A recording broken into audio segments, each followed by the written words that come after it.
recording, and good to see everybody. We're back with Mike and Ken for My Uncle's Escaped Alcatraz, episode 37 hours of this stuff we've been doing. Yep. Yeah, I know. So wanted to start off and tell some of our listeners and viewers that we're based in Southern California. And so I think if you're been sleeping under a rock for the past 2 weeks, you're not aware what's going on, but everybody knows what's going on. We've been having rash of wildfires down here. It's been horrible. We've had friends lose houses. We have friends, family members lose houses, both in Altadena and also in the Pacific Palisades. And the last week was very kind of screwed up. We lost power quite a few times. But we've been very lucky. I mean, we're very grateful. We didn't have to evacuate and our home is safe. And for all those people that lost their homes, it's just devastating. It's been devastating. Very tragic. The city has been under immense distress for the past week. And today we're supposed to be getting high winds as well. So there's a lot of anxious energy. Yeah. We will put in the show notes. There is a GoFundMe for a colleague and a friend of ours. His mother lost her home in the Pacific Palisades fire. She's 77 years old. She barely got out of there with her life and her dog. She was running for her life. It was horrifying. So any dollar counts, even if it's $5, anything can help. Yeah. So we just implore you. This is a real GoFundMe. I know there's a lot of scams out there, but this woman needs help. So we said we would put it in the show notes. And also, did we put it on the? And I put it on Facebook on the podcast page. Yeah.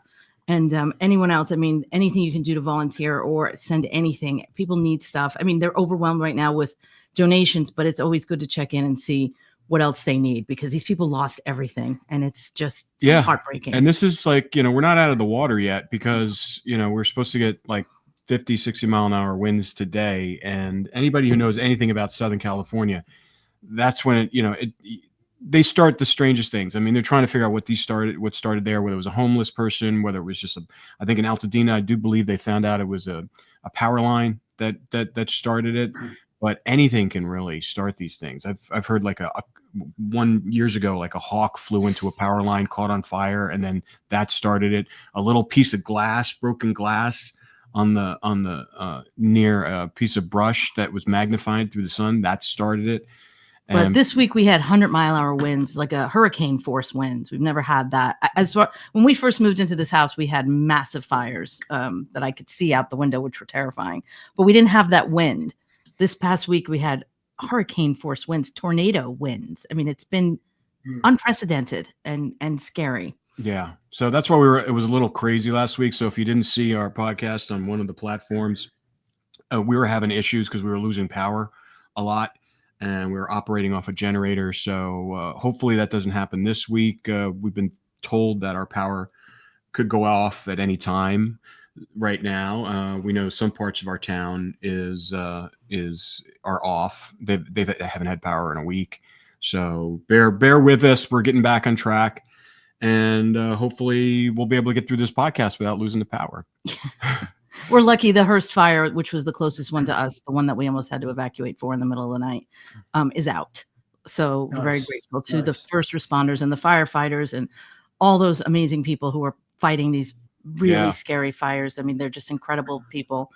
And they're overwhelmed. They're overwhelmed. We thank them so much for saving our little town. So yeah. But getting back to Alcatraz, we're going to talk about a couple things today. But what I think is really interesting, and we can talk about, because we have a couple things, like Ken has been speaking with the retired marshal who's helping us on the case. He was actually down in Florida. He had a Zoom call with him, and he's going to give us some information on what happened there. And then Mike actually talked to Herman the German, the last remaining guard from Alcatraz. He's still alive. Mike talked to him over the phone. We're going to try to do a phone recording with him. But I know you only talked to him for a few minutes, but tell us what it was like, Mike. What did he have to say? Yeah. So we got the number from Amanda, who was on the show a couple of months ago. She works with the Park Services. They had done an interview with him about a year ago. He lives, I think, in Nevada somewhere. And and we were surprised that he was still alive. We thought that, because I think he's 94, 95 now, and obviously quite elderly. And I think there are just a few guards left and a couple of inmates. One just died last week. Right. Yeah. One of the guards died. Yeah. January 2nd, I think it was. And actually on the Alcatraz website where it was posted, they said he was the last living guard. And I immediately replied. I said, no, I know if there's at least another one, and that's Charles Herman. And anyway, so, obviously with this podcast, we want to get as many, people on here that have direct information about Alcatraz and the escape. And we've reached out to a lot of people, some who've come on the show, some, who have declined. But so we thought, hey, maybe Amanda can get us his number, and she did. And so we called him up, or actually I called him up and answered the phone. And I was quite surprised because we were a little unsure of the phone number, because we were kind of having some issues with the phone number and finally got the right number. So I wasn't sure if that was the proper number, if it was somebody else's number, kind of like what we did with Al, the guy at Kilby Prison, same kind of number issue. Anyway, he answered the phone and I introduced myself. Obviously, he didn't know who I was. Now he is 94, 95, so he's hard of hearing, and he's an elderly person, so it's you kind of have to repeat yourself a few times for him to understand what you're saying. But we did talk for a few minutes, and at the end of it, he was like, okay, I think I'm done now. And it's like, you want to be respectful, because, I'm sort of intruding into his life unexpectedly.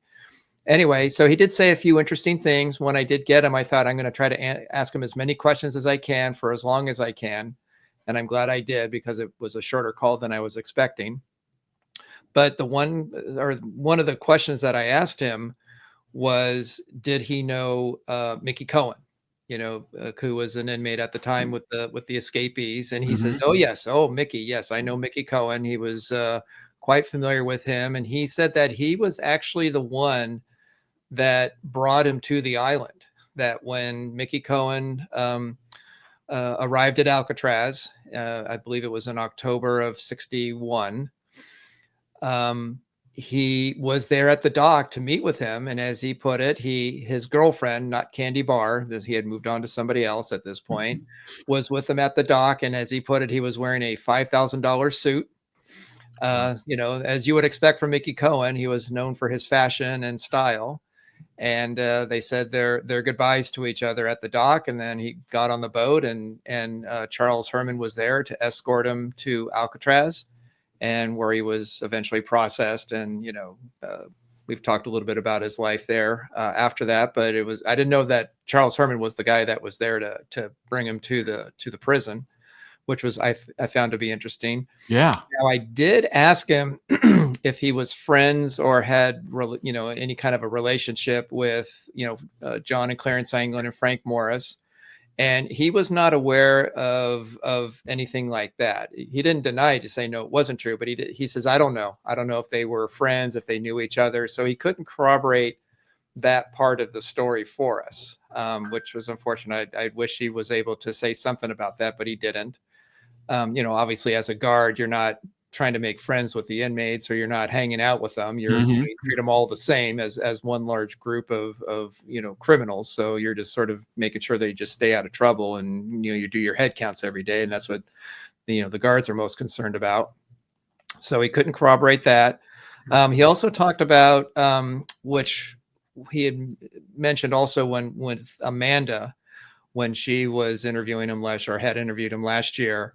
And he said that the night of the escape, when he heard the noise on the roof, that he immediately reported it to the gunnery, I guess where several of the guards were, and told him, hey, I heard something. And as he put it, they didn't do anything. They didn't respond. They didn't act on it. They didn't investigate.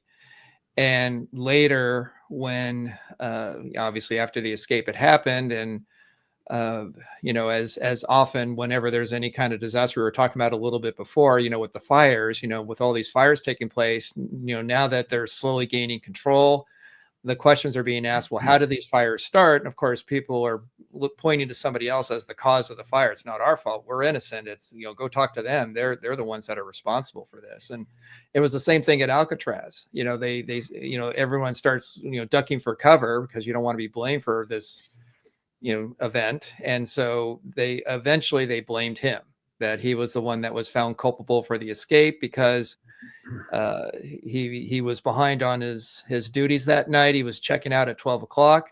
And there are certain requirements that they have to do during their shift, and they sign off on these things. Well, he didn't do the last head count. He signed off that he did, but he didn't actually do it. And somehow they found out that he didn't do it. And so they said, because of that, you're at fault. And he was suspended for 30 days. We have a letter from Warden Blackwell that says that, you dereliction of duty, kind of a letter. And he opposed this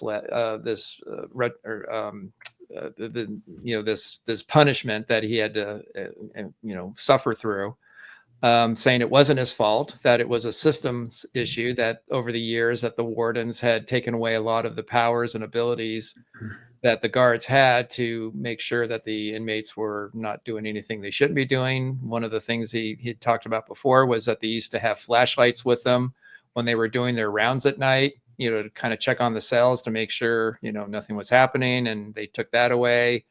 The just sort of a lax attitude, that they were not as diligent in enforcing the rules on Alcatraz. Like in the early years, inmates couldn't even talk to each other. They couldn't speak except in the exercise yard.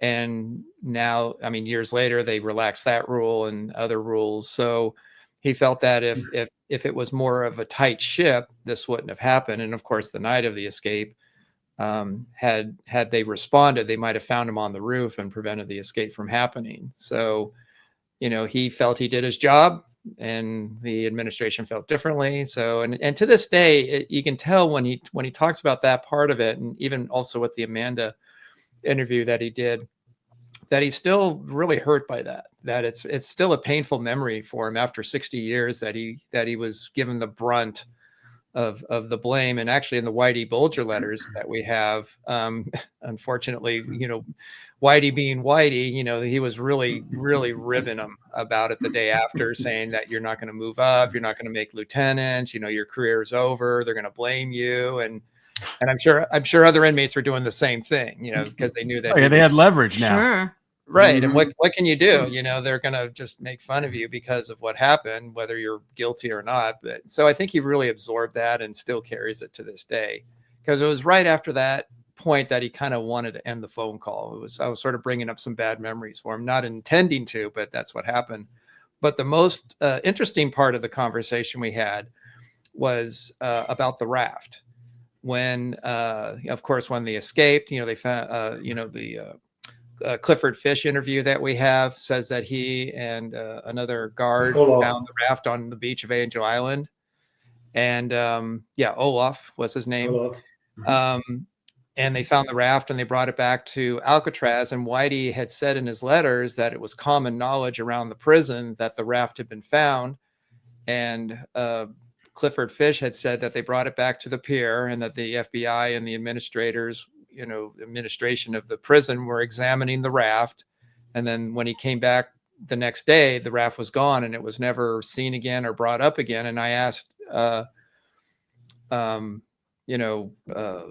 Charles Herman if he knew anything about the raft. And I said, did you know that the raft was found? He goes, oh yeah.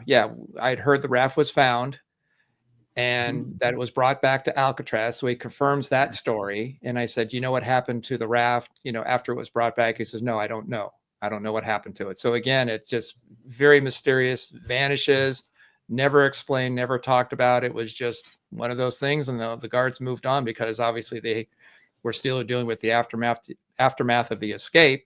But he does confirm that the raft was found and brought back to Alcatraz. So that's another confirmation of the story. So going back just a little bit, did he say that he didn't do his job, or was he just told he wasn't doing his job when he did the count? He did the count and they told him it, or he didn't do it? No, the part of the not doing it was not anything we discussed when I made the call. That's Got other, that's other information that we have. It was in the letter that it was that Warden Blackwell had written that he hadn't completed his duties that night. Mm-hmm. But in general, though, he said he did his job. Essentially, well, he did his job in that he reported something that was happening as it was happening. When he heard the noise on the roof, he immediately reported it. And that part is not in the letter. It's not mentioned anywhere else. That it's not in the FBI report. It's not in, like I said, Warden Blackwell's letter that, you know, that he had reported. And even in his rebuttal, he talks more about how he didn't have enough time to complete his duties. So he talks about it in a general sense. But it was, there were other things that were required of him and he just couldn't finish it. So he just signed off on it. Yeah. And, you know, independent of the fact that, you know, he's 94 years old and, you know, he was just, you know, was he articulate? Was he lucid? Was he on point? Yes, he was remembering these things. It would take a while to get the information because, you know, he was trying to remember these things. So as an older person, you're trying to sort of grab the memories. So, but yes, he was remembering it very clearly. He was giving me specific details. So, you know, cognitively, I think, you know, it's still there for him. It's just more of the kind of the emotions that are attached to those memories that are the hard part, I think. And so, you know, and he says he doesn't like to talk on the phone.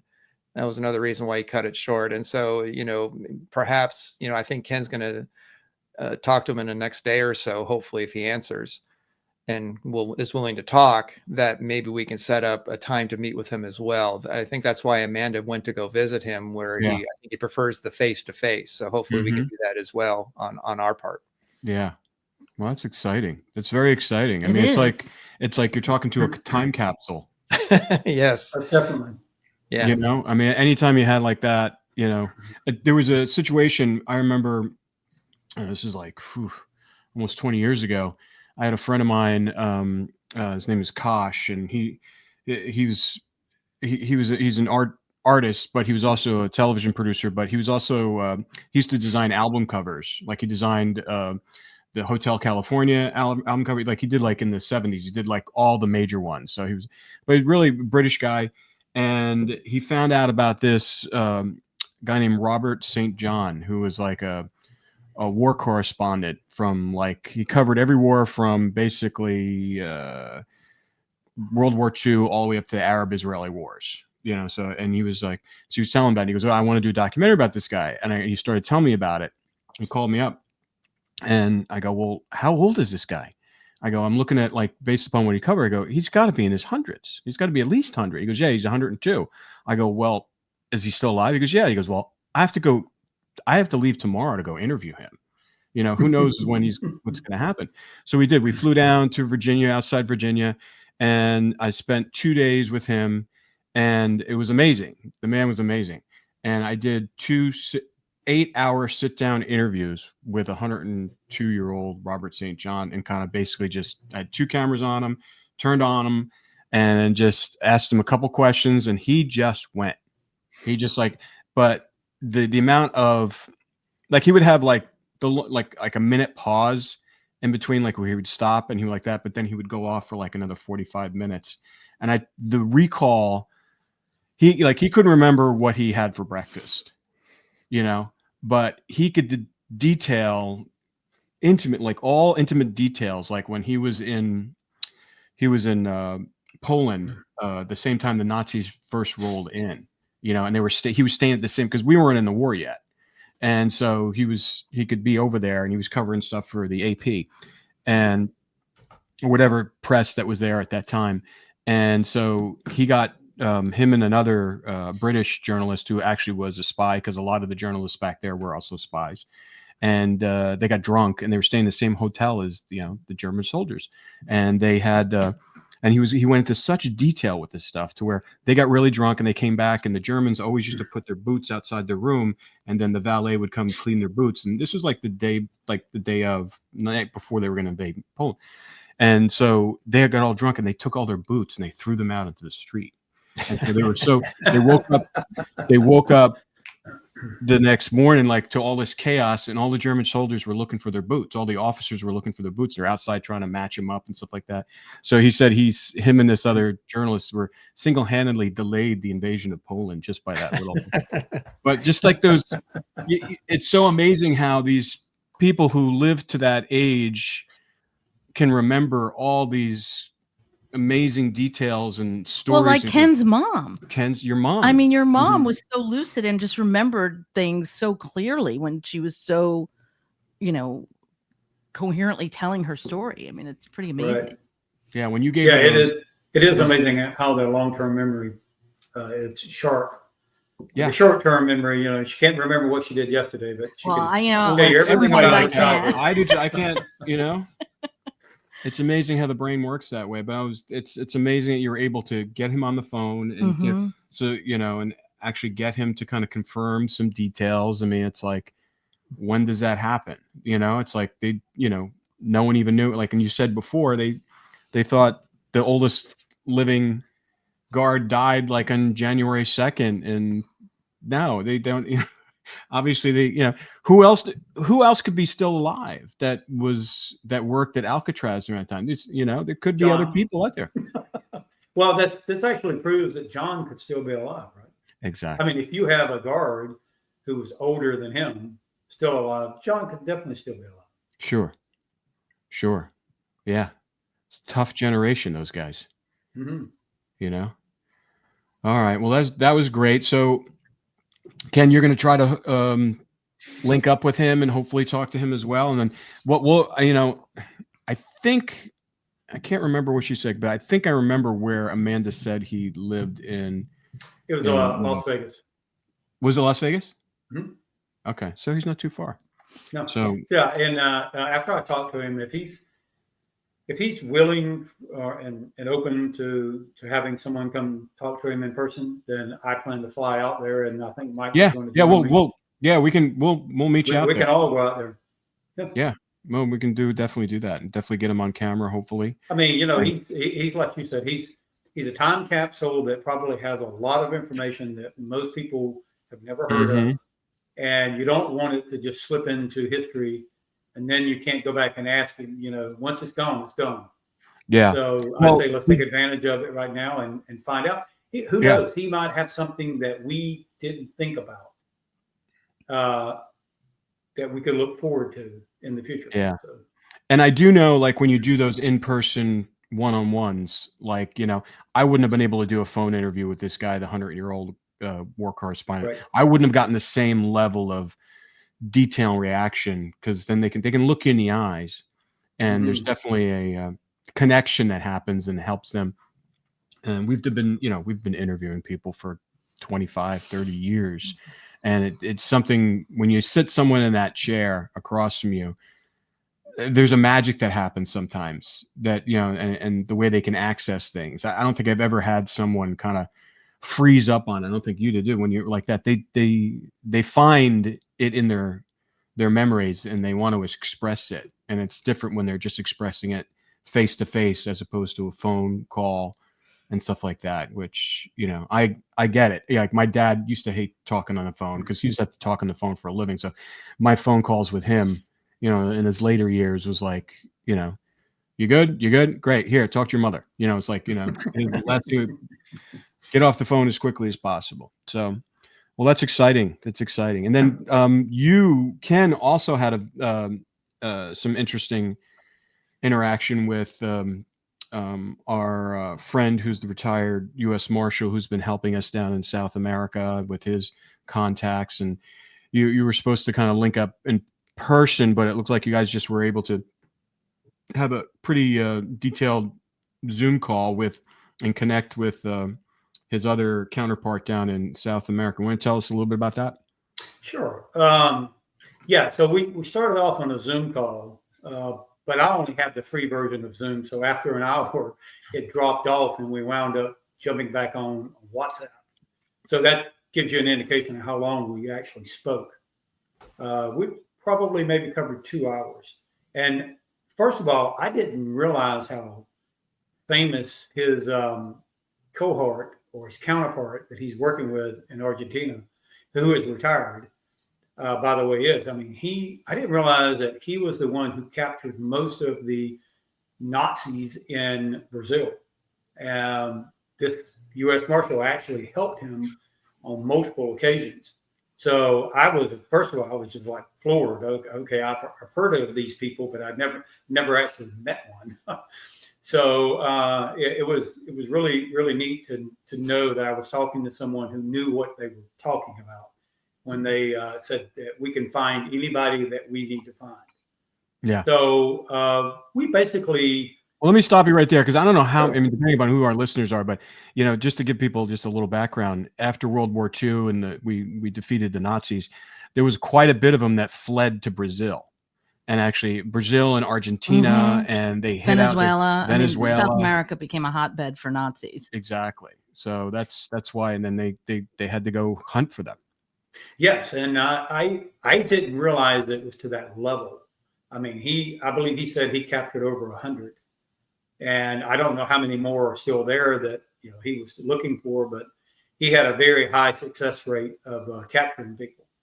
The U.S. Marshal, he blew me away just by his telling me that he was good friends with Wired Up's son. I was like, the famous lawman. He was like, yeah. He's like, I'm good friends with his son. I was like, oh my gosh, I feel like I'm in the presence of like royalty here, But it was very good, because they told me what they had done up to the point. They covered a large area of Brazil, and the area that they were told to go look at and interview people. They didn't have a lot of good success in the areas that they went to, but there again, Brazil is a huge country. And so I was able with Zoom to show them the area that Breezy had shared with us, that this was the location. And we basically kind of started out with, what is a U.S. citizen, a guy like Breezy, doing in that part of Brazil in the early 1970s? I mean, Mike and I, when we went to that part of Brazil, it was a little small town. I mean, I can't even imagine 50 years in the past what it was like. So what in the world was Fred Breezy doing there if he wasn't there to meet with someone? And so I did show them the house, the photos that Fred shared with the family in 1992 that he took. And I showed him the house that he took and said that the photo of the house and on the hill, and that Fred had said this was he didn't say that this was where they were currently living at. He said this is the house that they started off with. So I showed him the street photo that I took with Google Street View back in 2017, and he agreed with me. He said this looks very similar to the house that you're showing me that Fred gave me. He asked me, did we interview the individual that was living in it? And I told him, no, we didn't. We didn't actually interview him. We wanted to, but circumstances occurred and we just didn't have the time. So he is interested in going back and talking to this individual. I did show him the photo of the two men by the anthill on the farm. He has seen that one before, and he agrees with me. That photo was taken in Brazil, no doubt about it. I mean, that anthill is exclusive to the Brazilian area.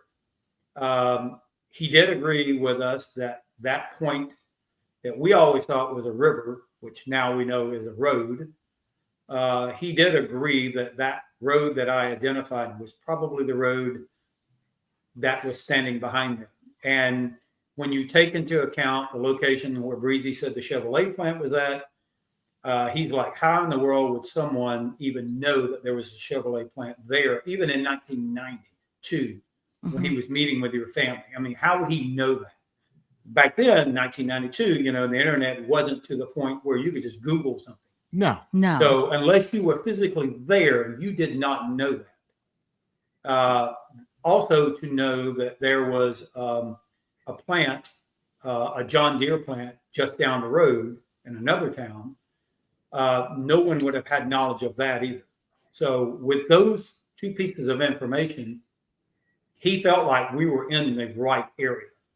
When I told him how large the farm was that Breezy said in square miles, I mean, we're not talking acres.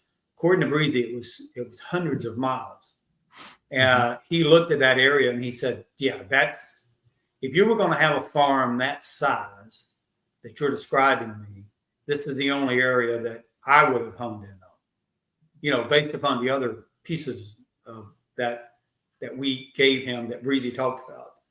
So with all that, he agreed that we need to have more boots on the ground there. We need to be going to local bars. We need to be going to local churches. And the reason I say churches is because, if you read our book, you will know that John and Clarance came from a very religious background. At some point in time, I can promise you, I'm not saying they would have gone back to the same denomination that they grew up in, but I do believe that they would have had their children and or their grandchildren and or wives in churches, at some point in time. And so local churches, bars, people of that area, and I would go back to people that were, and I was conveying this to him, someone in their 70s, maybe in their 80s, they would remember a farm that employed over 800 people. I mean, you can't tell me 800 people work for this farm and no one's going to remember this, or the amount of John Deere tractors that they had. When I told him how many that Breezy said they had, 110, his first impression or first response to me was, that's crazy. No one has that many tractors, not even in large farms today. And I said, well, when I told him the size of the acreage, he goes, okay, well, I guess maybe that could be true. So, everything that I shared with him, he found very interesting and he wants to continue working on it. Mm-hmm. So I believe our next step, is for us to truly go down and meet with him and explore the places that we know that is there based upon what Fred Breezy said. And I keep going back to Fred Breezy because, you have to, I've had people say, well, how can you trust what Fred said? And I agree. He was a criminal. He was a drug runner. Sure. The only one person that I've ever known that flew with Fred, who is still alive today, told me that Fred was a lot of things, but he wasn't a liar. Mm. But you still can't do away with the fact that he has photos of an area in Brazil that he should not have been at. Right. I mean, why was he there? Right. And why would he lie to your family that he knew? Right. Doesn't make sense. No. I mean, why would you even bring it up? Like if they escaped, right, and he didn't know anything about it, why would you inject yourself and cause attention to yourself and get involved? You wouldn't. Right. And how did he know certain things about the escape that was only in the FBI reports that had not been released in 1992? He knew in his talk with the family, he talked about talking to John about the escape that night and how they got across. And he's the one who came back and said, okay, yeah, I know how you did it now, even though he was there. He brings in the ability to have a raft pulled behind one of the prison boats. Mm-hmm. The possibility of using one of the prison boats. Well, that was only talked about. The very first time you ever heard of it was in the FBI files when they're interviewing one of the inmates there. And he said that John told him early on that there was a possibility of using one of the prison boats. Now, how did Fred Breezy know this in 1992 unless John England told him? Right. Yeah. Then you go into the clothes. He said that John told him, he said, why do you think we left our clothes on the banks that night? And I'm like going, wait a minute. There were no clothes left at the bank on Alcatraz. I mean, the only thing that was left on that beach was an extension cord, right? But he's not talking about it on Alcatraz. He's talking about when they get to shore. And then I was like, well, why would John and Clarence and Frank Morris take their clothes off? Well, John said that when they got to shore, and this is Fred, that they had clothes, new clothes to put on. They had money, and they had an ID and a passport waiting for them as soon as they got to the shore. But again, why would you take the clothes off? Well, if you had clothes that you had painted dark and you had the inside of it, coated down with cement, plastic cement to prevent water from coming in and out, I'm sure it probably wasn't a very comfortable thing to have on. So they shedded those as soon as they got there. So one will have to ask, did someone really find those clothes? I mean, is it possible that the FBI found more than just the raft? Did they find other pieces of clothing that they didn't disclose to anyone? I don't know.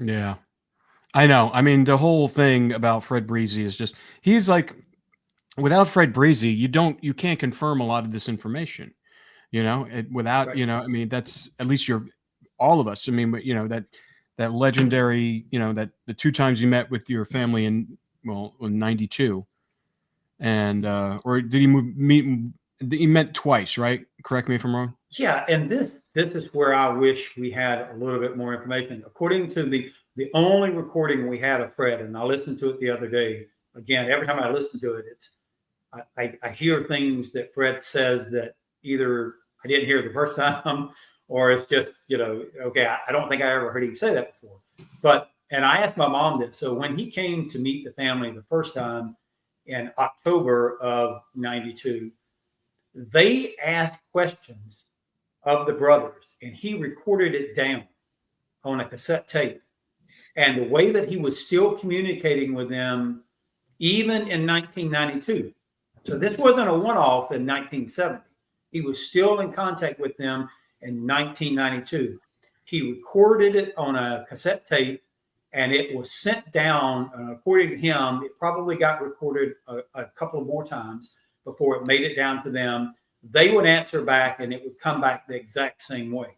He even talked about the individual who came by and picked the cassette tape up. He didn't know who the guy was, but they had a method of communicating. So wait, let me stop you right there. So there could potentially be a tape out there with John and Clarence's voices on it, answering these questions. Yes. And I asked my mom, first of all, I asked her, did they remember the questions that each of the family members asked? Because they were asking a question. Fred took those questions and sent them down to them to be answered. And he even says in this recording in December of 92, he said, I don't know whether or not they're going to respond or not. They might not answer your questions. And I asked my mom, did she ever hear anything back? And she said she didn't remember. And I even asked her, I said, what question did you ask them?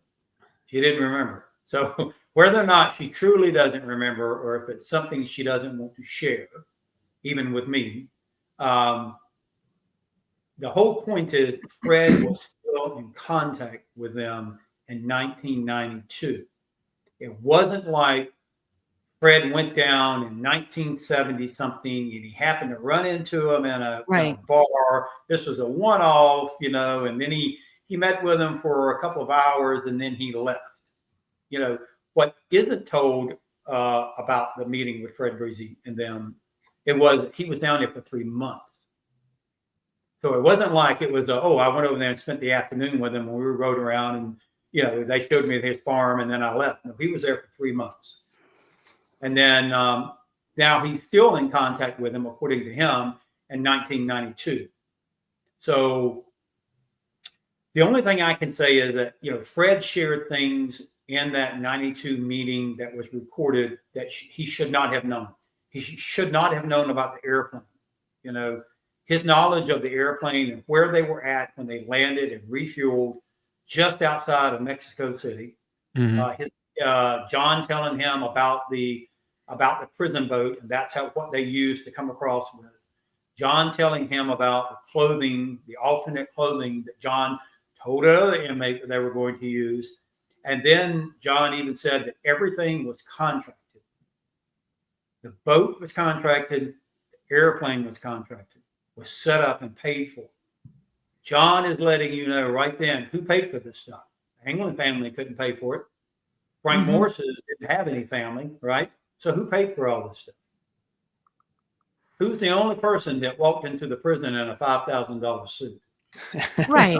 I mean, and they had already tell me known who paid for this. he already knew that John and Clarence could grow his marijuana very well for him in Yes. Florida, much Yes. less in Brazil. Right. Right. So there's always a motive. I mean, it's not like he did Right. it out of the goodness of his heart. He wanted them to work for him. Right. And he knew that it's the ultimate loyalty too. Yes. You know, he would know those they would Would always be loyal to him, that Right. he helped them get out of prison. So go back to 1962 also now. How in the world did Uncle Man go to visit Alfred in prison in 1962, right after the escape? And how did he know Mickey Cohen? Exactly. In 1962? There was no internet. He couldn't look him up. No. There was I mean, he might have seen him on a, well, you know what? At that time, I was going to say a TV show, but the England family, my grandmother and grandfather, Uncle Man and his wife were living with my grandparents. They did not own a TV at that time.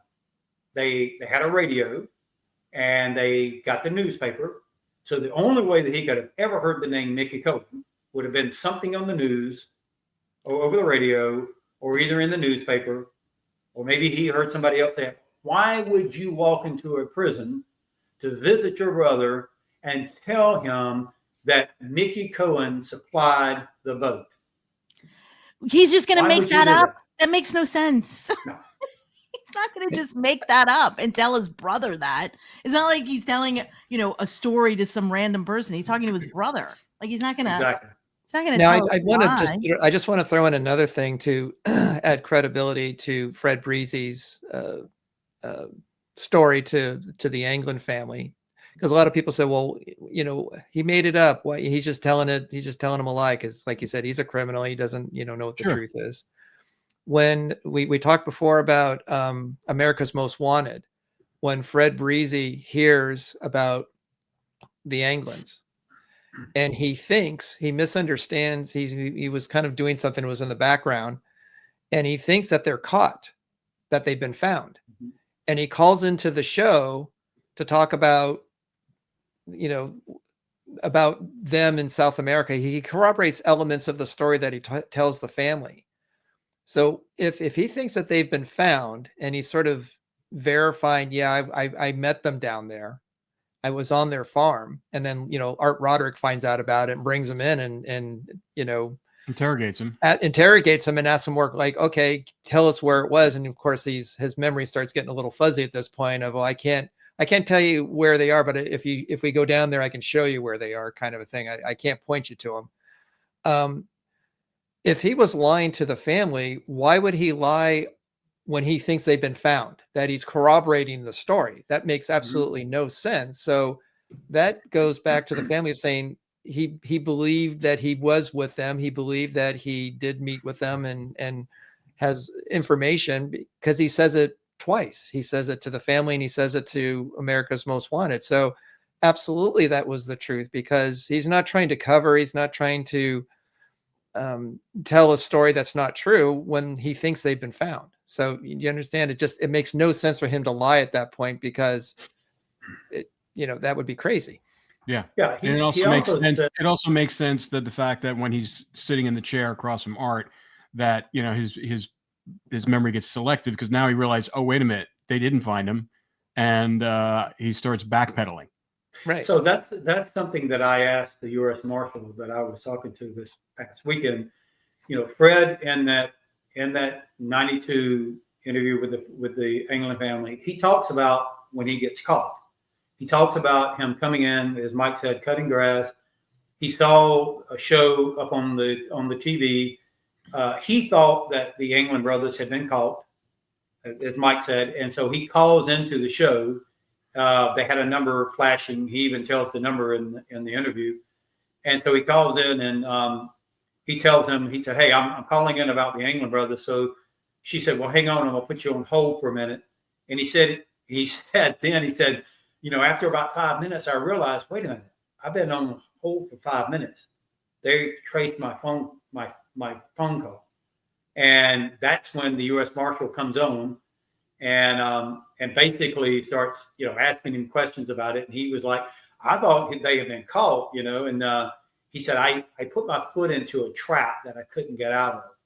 And he said that they came and picked me up and questioned me and polygraphed me.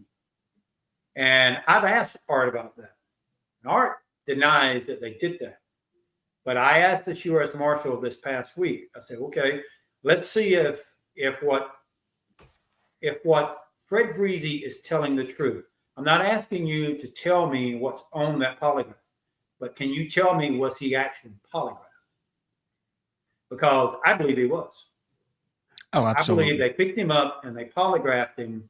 And I would like to at least know that Fred was truthful about that piece of it. Mm-hmm. I mean, you don't have to tell me what happened. Just tell me, was he polygraphed or not? I would say 100% he was polygraphed. Mm-hmm. They polygraph people for way less. Yes. Way less. And you go back to when you talk about being polygraphed, out of all of the England family, only one member was polygraphed twice, and that was Uncle Man. He was polygraphed by the FBI and also by the U.S. Marshals. According to what Art told me when he took the case over, it would have been Art Roderick who polygraphed him. He never corroborates that actually happened, but I know it was in the 90s whenever Uncle Man was polygraphed. So he was picked up by 2 U.S. Marshals. He never said their names, but they took him somewhere, questioned him, never told him the result of the questioning. Did he pass or he didn't pass? And that's when he cracked that little smile and said, well, I'm not sure how I passed. Because someone asked him, so did you pass? And he goes, I'm not sure how I did that. So even if he didn't, he told them, but even if he didn't, I'm sure whatever he said either corroborated other stories or not. They're not going to release. They never release the information. I mean, we deal with that on a daily basis with people getting polygraphed, trying to get trans. They go, well, they say it was inconclusive. Inconclusive. And they would never tell the person that they gave the polygraph whether or not they passed or not. Inconclusive does not mean you passed. Why would you? So out of 12 family members, why would you pick one family member to polygraph? Exactly. Not once, but twice. I mean, why didn't they polygraph my grandfather, my grandmother, or his even older brother than that, or sister? I mean, no. The only thing that I can think of, they had the FBI report where he went to Alfred and told Alfred who helped get them out.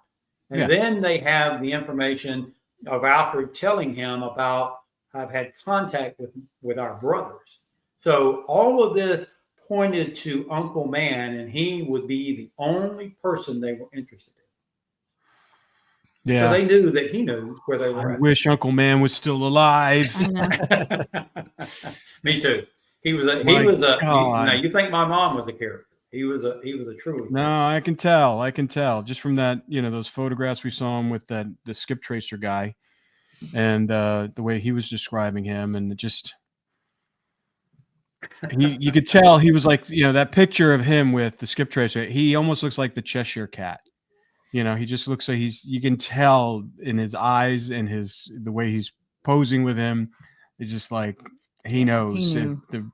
Yes, he knows what's going on. It's crazy. I mean, he even tells the skip chaser when he shows up. He said, "Are you here to capture my brothers?" He did. He knew they wasn't dead. Right. And then he even asked him. He said, what would you think if I showed you a postcard from Clarence that came from South America, in Clarence's handwriting? The skip tracer offered to pay him $25,000 just to see it, and he wouldn't show it to him. So there's lots of pieces that Uncle Man had, and now. even though we don't have Uncle Man, we do have his voice on that recording with Fred Breezy. Mhm. And what was amazing with Uncle Man was Uncle Man would say things on that recording that he should not have known. Like, for instance, someone asked him about, how would they have set up this escape? And Uncle Man says, oh, well, all they had to do was find someone who was leaving the island and he could have brought information off the island. It's like, okay, the island only had, 250 prisoners. Is that right, Mike? Probably at the max. Thereabouts, yeah. Yeah, it was small. How often do you think someone was being let go? I mean, it's not like these big prisons today that they had someone moving in and out every single day. Yeah. I mean, 250 people, maybe once a year? So how in the world? Well, even if you say like once every 2 months. Yeah. How would you coordinate an escape like that? Unless the person that came out also went back in to take information back in. So, it was a one way. Hey, yeah, I can go out and meet and set things up, but the person on the inside would need to know, when do I coordinate this? Okay, you went out and set a boat and a plane up for me. When is it going to be there? So it had to be information that was brought back also. Mm-hmm. Mhm. And this $5,000 suit gangster, he not only comes back, comes to Alcatraz in 61, but he comes back in 62 also. And he brings that information. And like I said, we've shared it in before. He comes back, was it May? Mark? It was May. And then the escape occurs, a few weeks later in June. Yeah. June, yeah. So, I mean, you can, anyone with common sense can see that he brought back information that they used. And they worked in the clothing room. He worked in the clothing room with John. So they had many opportunities to speak when he returned. And it sounded like he gave them a timeline too. You got to do this. You got to do this now. Well, we've talked before how they abandoned the original raft and made the new raft right after that. Mm-hmm. Why would they suddenly change? Because you only have limited resources. You only have so many raincoats you can use. So for them to abandon the raft that was completed or pretty close to completion. Exactly. And the raft is 14 feet long. It's a large raft. Yeah. And they completely abandoned a whole new raft in a few weeks. Well, that means they had information they didn't have before when Cohen returns. That alters their plan. And we're able to get an unlimited supply of raincoats to kind of make another raft. I mean, that's like, that to me is like, how does that happen? I know they're working in the clothing room, but still. And no one's going to notice all these raincoats gone.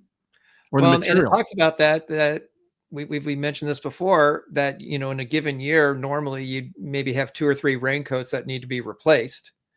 And, they had a supply of them. Well, in the months leading up to the escape, they had over 50 in about a 2-month period of 50 replacements. And the guy who was in charge of all the supplies didn't think something's going on here. He never questioned it. He just like, well, that's strange. All these raincoats are disappearing. Right. Crazy. Well, listen, it sounded like it was a pretty fruitful week for information and touching base. And I know we're gonna check back with Miguel when he gets back in town, and then we're still talking to a television network about getting this thing, made so we can actually do an updated version of this. So we actually have a meeting this week, don't we? Yeah. So fingers crossed that we can get them to pull the trigger on this so we can get down there. But if not, we'll figure out a way how we can get down there. But it's good to see people who in the intelligence community who do this for a living, that they were pretty enamored with the information that you gave them, Ken. Because like when we were on that phone call with them before the end of the year, after, because we had sent them down there, and he said, well, we really didn't find anything. But then unfortunately they weren't armed with all the information they needed. And that, and that's only because the initial group of the information that we gave them, they were like, oh, wow, this is really good intel. I go, do you need any more? And he goes, no, I think we got enough. So they thought they had enough to go on. But now, after talking with you, Ken, and for 2 hours, and Actually, more than that, Well, because we talked an hour. They have more to do. There's a lot more to do. Exactly. Yes. Even then, even professional investigators like themselves are like, wow, wait a minute, we got a lot more that we can look Well, at. and they even said that, they could, believe it or not, and I've said this before, law enforcement can only do so much. Mm-hmm. And they agree, I really believe that you need a family member, me and Mike and you and Cindy, we need to be involved in this down there in order to really find the people that we need to find to ultimately track down John and Clarance. Yeah. Agreed. Yeah, And that's- Absolutely. I mean, in my experience, when we go into the field, that's how we get stuff done, Mhm. face to face. We have to talk to people face to face. And once they see you and they trust you, then you get the information. And they Right. don't trust law enforcement, and especially in Brazil. I mean, it's very, Well, in general, I mean, if it's even more down there that they're more suspicious of anyone with anything to do with the if a government. cop knocked on my door right now and started asking me questions about things that I'm like, I would be very reluctant to talk to them. Sure. You're Especially exactly without, right. I mean, it's like, what is this about? And if they're being, because, they're usually painfully cryptic and they're questioning, they don't tell you the whole thing, but also they just, law enforcement smells like law enforcement. They Yeah. come in the door, it's like, it's intimidating and Yep. it's not fun. So, yeah, especially in so- an area where they don't really trust law enforcement down there. And they can, And I believe, as family oriented that most people in Brazil are, for them to realize that a family member is trying to track down relatives. I'm not there to arrest John and Clarence. I'm there to find them, find my cousins, introduce, or hopefully if John is still alive, let him, see his younger sisters before they die, before he dies. I mean, to me, I think that's a motivation that local people will connect with. Mhm. Anyone who's got information is probably going to be more open to share it with me than they will any U.S. Marshal, Sure. any NFL person. well, good stuff. Good stuff. So we just have to put a pin in it for now, and we'll keep on going. And hopefully, we'll hear some more news and anything else that comes up. But good job, guys. And we made it to the end of the episode. No power failure. Exactly. Exactly. Yay. I don't. Yeah. The wind's pretty quiet. We're very, very lucky right now. So let's just keep our fingers crossed for Yes. all of Southern California that we do not have any more wind. All right, gentlemen. Thank you. Thank All right. you. Thank you. Have a good one. Talk to you next week. Okay, Stay great. safe.